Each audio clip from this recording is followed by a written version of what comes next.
Hi there, thanks for dropping into The Drop. That's the Dubbo Regional Organics Processing Plant.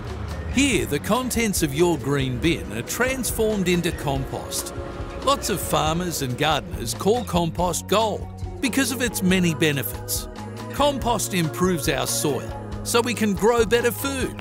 It also makes our land and plants more drought and disease resilient. A little scrap goes a long way. Good land needs good soil. Good soil needs good compost. Good compost starts with the green bin and you. If you've ever wondered what happens to your food scraps after you put them in your green bin, we're about to show you. Let's start with sorting our scrap. When we prepare food at home or at school, we use as much of it as we can. Then we have our food scraps that we place into our kitchen caddy. Bones, fish, dairy, pasta and rice, snack foods, chips, biscuits, fruit and vegetable scraps and leftover cooked foods. We don't put plastic bags, food packaging or coffee cups into the green bin. We can stop smells in our green bin by making sure we line our caddy with a council-provided green liner or newspaper. Keep our caddy out of the sunlight. Take our scraps out regularly. Wash out our caddy now and then. I can hear the truck coming. Each week, the night before our collection day, we place our bin out on the street for our friendly truck driver to collect.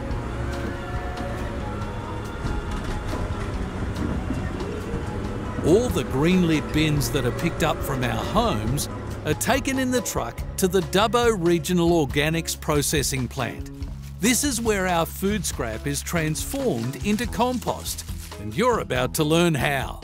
First, the workers remove any bad scrap by hand.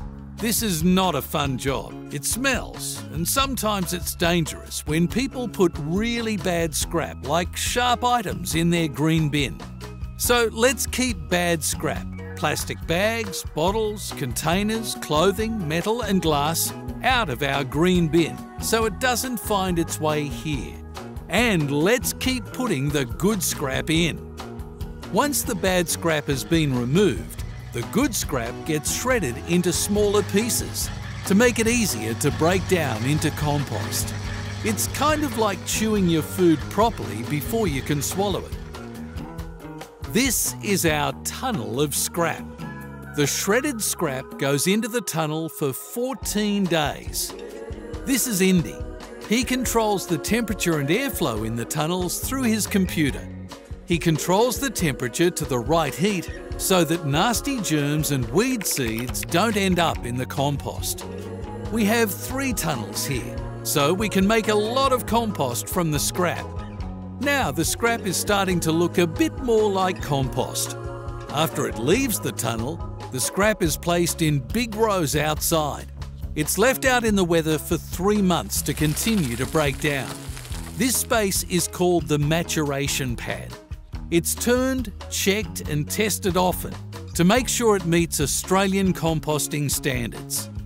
We're getting closer to compost. Now it's time for screening. Screening is to make sure that no bad scrap has accidentally made its way into the compost. The material is pushed through a screen with holes about as wide as your thumbnail to remove bad scrap, like plastics, because you can't grow good food with plastic in the soil. We've now reached the end of our composting journey and our compost is ready to use. By putting all our food scraps in the green bin, we are keeping them out of landfill, being friendly to the environment, seeing scrap as a valuable resource and reducing our emissions. Remember, good land needs good soil. Good soil needs good compost. Good compost starts with the green bin and you. If you're in the Dubbo Regional, Mid-Western Regional or Narromine Shire councils, put your food scraps in the green bin.